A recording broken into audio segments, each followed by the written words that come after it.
Today, we're joined by the EU ambassador to the U.S., Ambassador Val De Almeida, who is visiting us here at the Miami Herald. Ambassador, welcome to the Miami Herald, and indeed, welcome to Miami. I understand it's your first trip to South Florida. First of all, let me ask you, how's it going? How are you finding South Florida? A bit rainy, but otherwise it's a great state. I'm very happy to be here. Well, I apologize about the weather, but this means that you have to come back. I'm sure I do want to come back and be sure that I'll be calling on you again. But let me ask you more seriously about the EU and the EU's relationship with the US. There was a lot of expectation after President Obama came into office that there will be a new relationship, a reset, if you will, of the relationship between the EU and the United States. How has that worked out? What has been the expectation of the EU, and has the Obama administration met those expectations? I think the relationship is in pretty good shape. It is in fact a unique relationship in the world. I mean, we represent more than 50% of the world's wealth, more than 40% of the world's trade happens across the Atlantic, and we basically share the same values to a point that I think we are each other's best friends. And this is extremely important. And it's certainly more important than any incident that can happen here and there in one or the other files. So pretty good shape, but still a great potential that we can use, that we can tap. And one of my purposes here is try to contribute for this relationship to go even further than it is today. But you're talking about best friends. Now, best friends, some may argue, have had some disagreements between the U.S. and the EU. I mean, there was a lot of media last year when there was some question about whether President Obama was committed to the EU process and would attend the EU summit. Have we gotten past that dust-up, in your view? Definitely. We went well beyond that. The summit took place a few months after it was foreseen, so no big drama about that. And we are now working together on all sorts of issues. I give you a few examples. We are now discussing, as we speak, and beginning of next week in Washington, about the Middle East peace process. And the US and the EU are major partners of the international efforts to revive the peace process. Extremely important. Second issue, Arab Spring, everything that's happening now in Northern Africa, in the Arab world, which is extremely important because for the first time these countries are coming back to democracy, aspiring to become fully democratic countries. We need to support them. It's part of our strategic interest, but it's also a duty towards the young people of these countries that want to enjoy the freedoms that we already enjoy. And there, US and the EU are working extremely closely together to try to create the conditions for a sustainable path towards not only democracy but also economic development. Two examples of where we today cooperate extremely well. Well, I'm glad you mentioned the Arab Spring. It's an area where you see a region that's in many cases convulsing with democracy. On this, has the EU been able to speak with one voice on that? I know an EU, a grouping of many constituencies and many voices, but on this, has the EU been able to speak as we know, we are 27 countries, covering a wide continent in Europe, 500 million people. We have different opinions here and there about many issues, and that's only normal, that's democracy.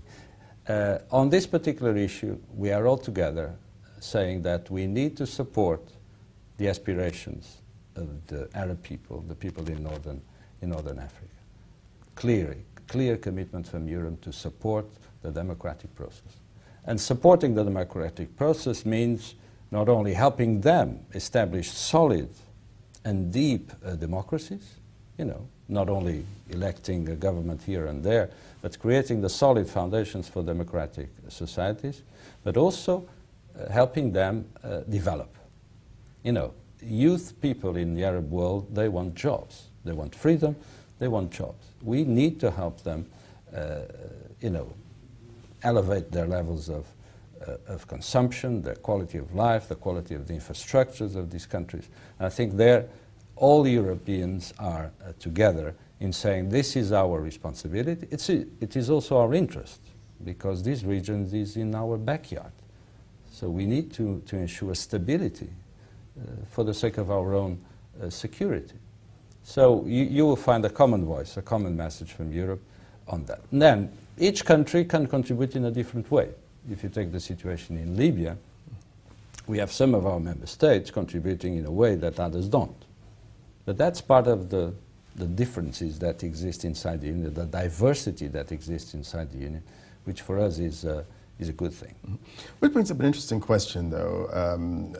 In Libya, even though there were divergent views as a whole, the EU was moving toward sharing the belief, as the US did, that we need to get in there and get Colonel Gaddafi, at least to support the folks on the side of democracy.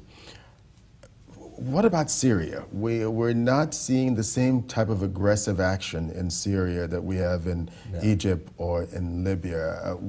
What do you think should be done there? Well, each country is a different case. Right. You cannot compare Libya to Egypt, to Tunisia to Syria, or Yemen to Bahrain. So we have to consider each country on its own merits, and the situations are very different if you compare them. Now, with Syria, we've been very clear about what we expect from the Syrian authorities. And when they do not correspond to our expectations, which has been unfortunately the case, we have been very clear in applying sanctions against the regime, against the highest authorities in the regime. So our position has been pretty homogeneous, pretty consistent in contradicting what is being done by the Damascus government. So we keep the same line, but we have to adapt to the situation, particular situation in each of these countries. In doing so, again, like in Libya, hand in hand with the United States, we have been basically taking the same positions which imply a very strong pressure upon President Assad. First question on Greece. How supportive has the U.S. been in working with the EU to try to help solve the debt situation there? As you know, we are reacting to an extremely difficult situation in one of our member states, which represents the effects of the financial crisis, as we know it since 2007, 2008, linked to some structural problems that the Greek economy has accumulated over the years. The Union has been very clear in its solidarity towards Greece. We won't let Greece down. In this solidarity, we were very happy to see the support of the United States, largely through the International Monetary Fund, which has been a partner of ours in dealing with the Greek problem. So I can say that full commitment from the United States, full solidarity in trying to create the conditions to solve the Greek problem. And let me tell you very clearly, we are in the process of solving the Greek problem. It will take some time. It will take very important efforts from the Greek population, but we will prevail in safeguarding the solidity of the euro area, in creating conditions for the Greek economy to come out of this crisis stronger and fitter, more competitive in the world markets. Have you had to reassure Americans looking again at these images that what you're seeing is not all of Europe, it's just one country that's having some problems at the moment, and not all of Europe is in the midst of this kind of chaos and turmoil? That is clear. I mean, if you consider that we have 27 countries, 500 million inhabitants, and in Greece we're talking about one country, roughly 12 million inhabitants, that gives you an idea. But if I tell you more about the three countries that are under this rescue package, Greece, Ireland and Portugal, the three of them represent 6% of Europe's GDP. So this gives you an idea of the relative weight of this problem. But of course, I'm not underestimating that the difficulties we have. We need to solve them. We are fully committed to solve them. But we need to keep things in perspective. Well, finally, Mr. Ambassador, I know you've been here almost a year, and as a former journalist, you know a little bit about writing the first paragraph of a story, which we call a lead. Now, if you would describe or if you were to write a report back to Brussels about your first year, what would that lead be? I think the lead will be about change.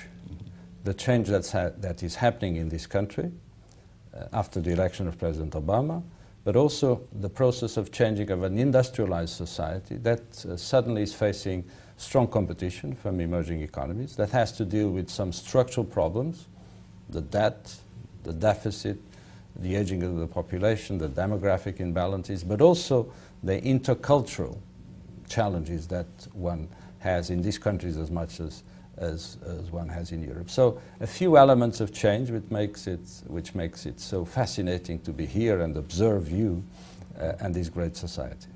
Well, thank you again for visiting us here in Miami Herald, at the Miami Herald, and we hope that you come again and we'll see what we can do about the weather. Thank you. I count on you. Thank you very much.